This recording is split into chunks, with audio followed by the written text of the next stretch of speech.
Malinaw mga kababayan ang payag ni Alan Peter Cayetano, umamin siya sa pagnanakaw.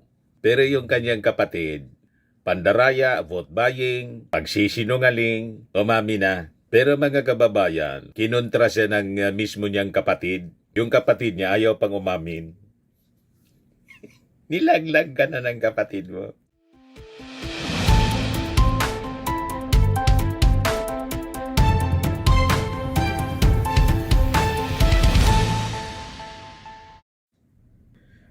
Hello po mga kababayan, si Dante Maravillas. Dito muna tayo sa ating podcast, Life with Dante M. Kasi pag-usapan natin yung buhay-buhay ng mga kurap.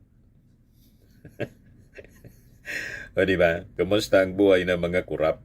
Lalo't may paiwatig mga kababayan si Senator Alan Peter Cayetano. Dumaldal mga kababayan si Alan Peter Cayetano. Para yung kabayong may sugat sa likod. Di ba? Para yung manok na pumutak kasi ng itlog. Pero itong statement mga kababayan ni Alan Peter Cayetano, parang admission na rin ito. Bakit na niya Mr. Maravillas? Yan o, malinaw, admission. Sabi ni Alan Peter Cayetano mga kababayan, as a people, hindi ako nag-finger point. We are all guilty from vote buying to cheating, stealing, and lying. Ang importante, repentance. Malinaw na admission. Pero nakakapag-isip-isip na siya. Ang importante daw, repentance. Lahat niya tayo. Hindi ako niya nagtuturo ng sino man. As a people. Yan o, napakalinaw na umami na si Alan Peter Cayetano. Hindi ako nagtuturo ng kahit kung sino. Pero tayo ay guilty. Guilty. Lahat tayo, we are. Lahat tayo. Guilty. Guilty daw siya. Mula sa vote buying, to cheating, pandaraya, to stealing, pagnanakaw. Di inamin na niya.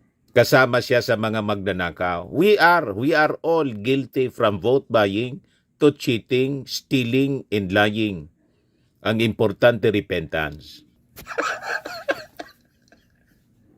Malinaw mga kababayan ang payag ni Alan Peter Cayetano. Umamin siya sa pagnanakaw. Pero yung kanyang kapatid, pandaraya, vote buying, pagsisinungaling, umamin na. Pero mga kababayan, kinontra siya ng mismo niyang kapatid. Yung kapatid niya ayaw pang umamin. Nilaglag ka na ng kapatid mo. Yan o. Sabi ni dating Mayor, Taguig City Mayor, Lino Cayetano, hindi ako agree dito. Hindi likas ang magnakaw, bumili ng boto, magsinungaling, at hindi din solusyon at absolusyon ang pagrepent lamang. Hindi magkasundo yung dalawa. Bakit niya Mr. Maravillas hindi magkasundo? Normal man po sa magkapatid ang hindi magkasundo. Kaya lang, mga kababayan, baka kasi sabay-sabay silang masabit. Kaya kinontra ni Lino Cayetano yung statement ng kanyang kapatid na si Alan Peter Cayetano. Si Alan Peter Cayetano siguro ready na public confession. Ang maganda niyan po, Senator Cayetano, kung talagang sincero ka sa sinasabi mo, hindi lang sa interview po kayo magsalita ng ganyan or public statement. It should be on record. Isabi ninyo mismo doon sa para maging parte ng history in records ng Senado. Sa session ninyo. Pero maganda na rin ito na ginawa ninyo na inamin ninyo, lahat tayo guilty. Lalo na kayo kasi nasa public office kayo. Senador po kayo at may access kayo sa kayamanan ng Pilipinas from the taxes of the Filipino people. Kami wala man access. Pribadong tao kami. Wala kaming access sa ganyan. Pero kayo, mayroong access. Yan, sabi niya rito, as reported by News 5. These are the kinds of statements from traditional politicians that spark anger. Tinutulan ni dating Taguig City Mayor Lino Cayetano ang naging payag ng kanyang kapatid na si Senator Alan Peter Cayetano patungkol sa umano'y repentance mula sa iba't ibang masamang gawi. Kaya nagre-revolusyon ang Generation Z at millennials around the world. This is not okay. Ang gusto ng nakararami ay maayos lang na buhay. Huwag maipit at mabiktima sa galaw ng mga makapangyarihan. Sabi po sa post ni Lino Cayetano, we need the old guard to resign. We need a new set of leaders to emerge in this country. For those who will repent, we need confessions and reform. Let's not normalize corruption. May punto si Lino Cayetano. Nasabi niya, for those who will repent, we need confessions and reform. Simulan mo na yung confessions para maniwala kami, Senator Alan Peter Cayetano. Hindi generalization na confession. Kung sinabi mo na we are all guilty, so kasama po kayo sa guilty sa vote buying. Ibig sabihin, sa inyong pagtakbo sa local positions and national positions, guilty kayo sa vote buying. I-declare ninyo yan sa COMELEC. O diba? Para masanksyon. Hindi pwedeng palipasin na lang natin ito. Palampasin, I mean. So kailan? Kailangan natin mga specifics. Kailan kayo namili ng boto? Sabi mo, we are all guilty. Diba? Sabi mo, vote buying to cheating. So kailan kayo nandaya?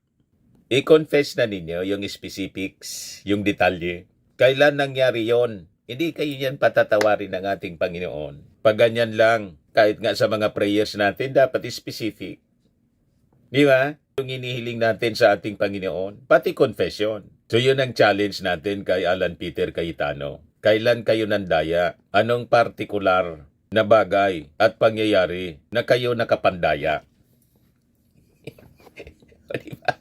At lalo na yung pagnanakaw, stealing.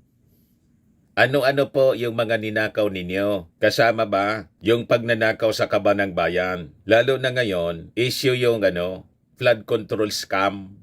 Pandadaya sa implementation ng mga flood control projects sa buong bansa. At kung kayo'y nakapagnakaw, ilang milyon or bilyon, tatagal na ninyo sa panunungkulan sa gobyerno, ilang bilyon na yung inyong nanakaw.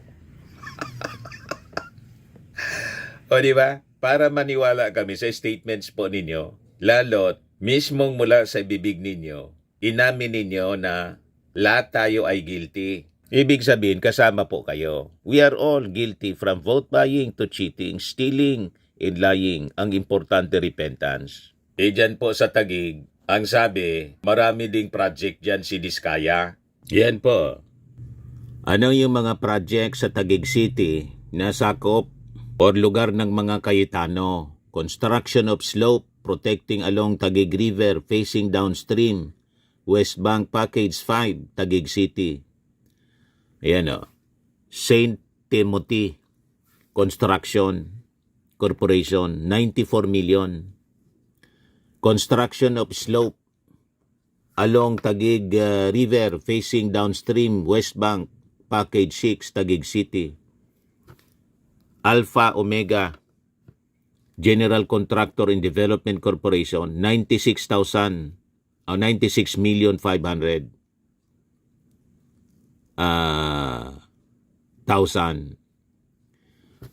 Ano pa to? Construction of slopes, protection at Hagonoy Pumping Station, retarding pond, Taguig City, Package 3. Alpha Omega uli po, 94 million plus. Construction of pumping station and flood control structure at Bagong Bayan River, including upgrading of damaged outfall laterals, Barangay Bagong Bayan, Taguig City. St. Timothy uli, 96 million plus. Construction of slope protection along Taguig River facing downstream east, Package 5, Taguig City. St. Timothy na naman po, 96 million 500,000. Construction of slope protection along Taguig River facing downstream east bank, Package 4. Alpha Omega na naman po, 91,500,000 plus. Umami na po si Alan Peter Cayetano mula mismo sa kanyang bibig. Nag-confess na po. May mga project dyan, mga kababayan, yung pamilya Diskaya. So, pwede ba nating i-assume na naulingan itong si Alan Peter Cayetano? Kaya lang yung kanyang kapatid na si Lino Cayetano, kinontra siya. Baka ayaw masabit.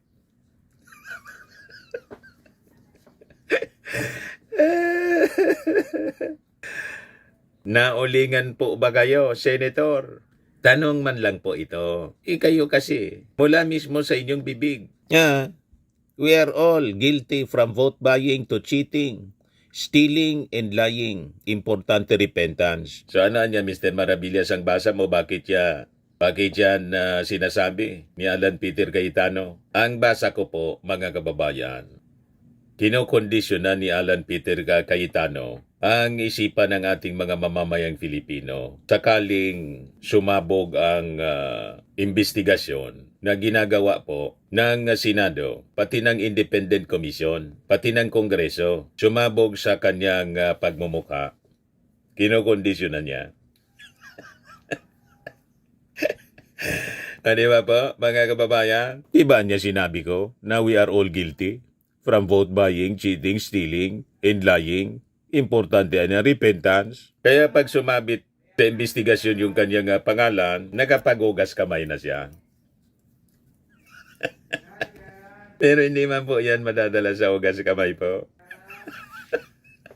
Talagang sincero yung ating Pangulong Bongbong Marcos. Nalinisin po ang bureaucracy sa talamak na korupsyon. Kaya nga po sinasabi natin, yung mga nananawagan ng Marcos resign dahil dito po sa massive corruption, sabi ng ating Pangulo, ako niya ang nag-expose nito mismo. Paanong Marcos resign? Pagkatapos, ang ipapalit ng mga nananawagan ng Marcos resign, si Sara Duterte na allergic sa accountability. Ano yun? Diba? Yes, sabi dito sa mga reactions, Pilosopo Pasio. Taga-Tagig ako at kilala sa Tagig si Lino Cayetano, ang pinakamatino sa kanilang magkakapatid. Alam na alam ng mga taga-Tagig yan, lalo na ang mga taga-City Hall.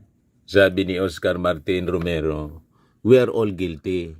Excuse ng magnanakaw na ayaw magsolo sa hiya. Kung repentance ang solusyon, edi wala nang makukulong. Convenient, no? Huwag mong gawing collective guilt ang korupsyon. Hindi lahat bumibili ng boto, hindi lahat nandaraya. Pero lahat kami nagbabayad ng buwis na ninanakaw ng mga politiko. Huwag mong gamitin ang repentance para takasan ang pananagutan. Correct. Kinokondisyon na ni Alan Peter Cayetano ang isipan ng mga mamamayang Pilipino sakaling sumabit siya. Ang daming projects sa Taguig City kasi, yung pamilya Diskaya. Hindi po malayo na naulingan po. Nagiging defensive na po. Ginamit pa yung Bible para i-condition yung ating isipan. Huwag kami Alan Peter Cayetano. Kung seryoso ka ng sinasabi mo, dapat i-mention mo yung mga specifics. Sabi mo, guilty tayo lahat kapag nanakaw. O kayo muna po, ilang bilyon na ang ninakaw ninyo? Ang tagal na ninyo po sa pwesto. Kailangan ibalik mo yon, di ba? Kaya nga sabi ni Tito Sen, gustong gawing witness si Diskaya at ipasok sa witness protection program. Pumalag si Tito Sen. Hindi niya maari. Hindi man siya niya yung least guilty. Paano na niya yung mga ninakaw? O di ba? Tama si Tito Sen. Kaya hindi niya pinirmahan yung request ni sa DOJ ni Marcoleta. Sabi ni Third Eva, okay lang naman maging corrupt basta Duterte at kaalyado nila ang gagawa. Supportable naming mga DDS yan. Sabi ni FG Espero, mas may kwentang tao si Lino kaysa kay Alan. Sabi ni Henry Sumogat, we need a new breed of young politicians, not the usual old school ones who are in positions now. Wala rin po. Depende sa Depende sa tao talaga. Tingnan ninyo si Congress Meow. Nagkalak. Sumugod mga kababayan doon sa opisina ni Sandro Marcos para pilitin si Sandrong i-endorse siya na kapalit ni Martin. Ayun, na Ethics Committee. Di ba? At display yun din ng kanyang yaman at kalaswaan. Yan ang basis po ng ethics complaint laban sa kanya para madisiplina. Maging yung kanyang nanay pala, nag-warning na doon sa mga dati niyang kasamang congressmen, huwag niyang pabulihin yan kasi hindi na yan makontrol. Hindi ko na makontrolan niya. Malamang may nakatuma. Kung hindi tuma mga kababayan, alam na ninyo? Sabi nito ni Payanay, so okay lang pala sa'yo na magnakaw manloko tapos magsisi at iikot uli ang mundo. Nabasi Alan Peter Cayetano ng mga netizens, pati ng kanyang kapatid, hindi makumbinsi ni Alan Peter Cayetano. Pero importante doon, inamin na niya na magnanakaw din siya. Malinaw yung admission niya. We are all guilty from vote buying, cheating, stealing, and lying. So guilty daw siya sa pagnanakaw. So wag na tayo, mga kababayan, magtaka sa susunod na mga araw kung ang pangalan ni Alan Peter Cayetano sabit sa flood control scam. Inamin na niya Pero dapat lahat managot, sabi ng ating Pangulong Bongbong. Hindi pwedeng hugas kamay lang at repentance. So anyway, yan po yung ating short video ngayon. Atid sa inyo nitong napakagandang product natin na binibenta online. I am Worldwide Amazing Pure Organic Barley Powdered Drink Mix from Australia. Yung mga gusto na mag-try nito po, mag-message na lang po kayo sa amin, Dante Maravillas Facebook account natin, sa Messenger po. Yung gustong magnegosyo sa aking anak po, pa-orient kayo, Chris Maravillas. Lagi nating tatandaan mga kababayan sa buhay, you become what you believe. Ako po si Dante Maravillas. Bye-bye. God bless.